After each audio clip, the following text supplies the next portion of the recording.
बस्ता बस्ता परिबा मुंडे बाट चलुथिबा मनीष इए क्विंटाल क्विंटाल परिबा कांधी रोजगार करुथिबा मनीष इए हेले सेई मनीष आज आशाबाड़ी धरी बाट चलुछि। पादे आगकू जीवा पई दरकार हेउछि बाट चला बाड़ी। सुवर्णपुर बिनिका सारंगपाली गाँर जदू खेती। जदू एबे दिव्यांग।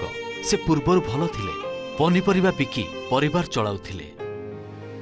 पुओ झियोंकु मनीष करबाकू चाहुथिले, हेले सबु स्वप्न तांकर चूना हो जाइछि। गोड़े इन्फेक्शन हेबारु डाक्तर कहिले काटिबाकू पड़िबो।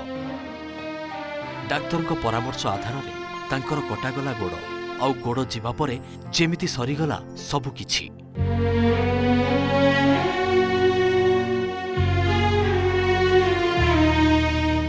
कारण जदूक उपरे परिवार पूरा निर्भरशील। जदू हाटकू जाई पनीपरिबा बिकुथिले, सबु भलरे भलरे चलुथिला। हेले जेबे से घरे बसी पड़िले सेबे सबु अटकी गला। परिवार चलिबो केमिति? केमिति छुआ मनीष हेबे? हाँ दर्शक बंधु, छुआंकु मनीष करबाकू आशा रखिथिबा बापाटी जेतेबेले गोड़ हराई घरे बसिला, सेई छुआ ही एबे जाइछि दादन घटिबाकू। जदूंक 18 वर्षीय पुओ रवि खेती बाहर राज्य को जाइछंती दादन घटिबाकू।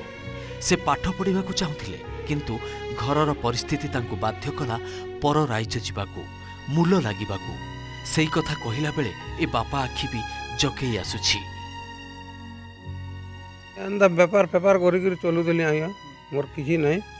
आम तो गरीब लोग बोले इटा जहाँ मोर थिला जहाँ व्यापार रे कमई दिली सब गुड़ा सरीगला आज्ञा।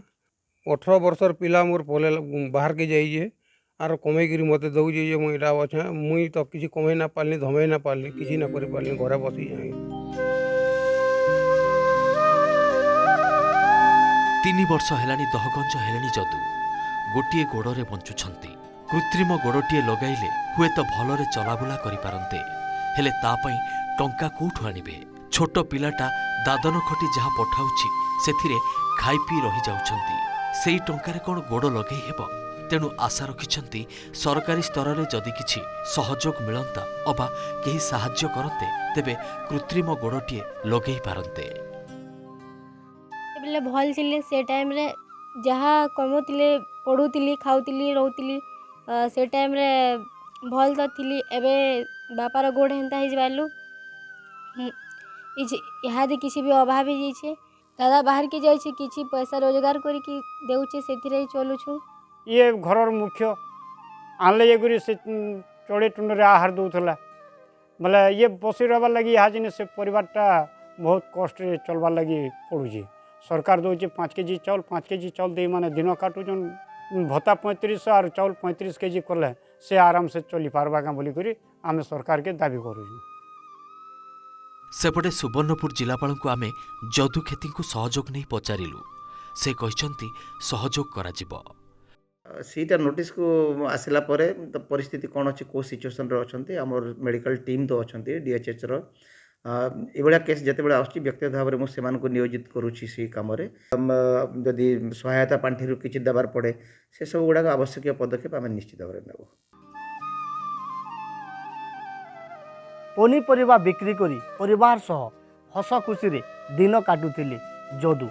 हेले गोड़े इन्फेक्शन हेबारु घरे जहाँ किछि थिला सबु बिकी भांजी चिकित्सा होइथिले। शेषरे निज गोड़ को बंचाई पारिले नाही। गोड़ हराई एबे दीर्घ 3 वर्ष होला घरे पड़ी रहिचंती। एपरिकी परिवार रो एकमात्र रोजगारिया व्यक्ति हितिबारु एबे परिवार चलिबा कष्टकर होई पड़िछि। दर्शक बंधु, आपण माने जदि जदू को किछि सहयोग करबा को चाहुचंती तेबे लेखि रखंतु तांको ठिकाना। नाम जदू खेती, ग्राम सारंगपाली, पंचायत बांकी घेड़री, ब्लॉक बिनिका, जिला सुवर्णपुर। Mobile number 6372 941977 6372 941977।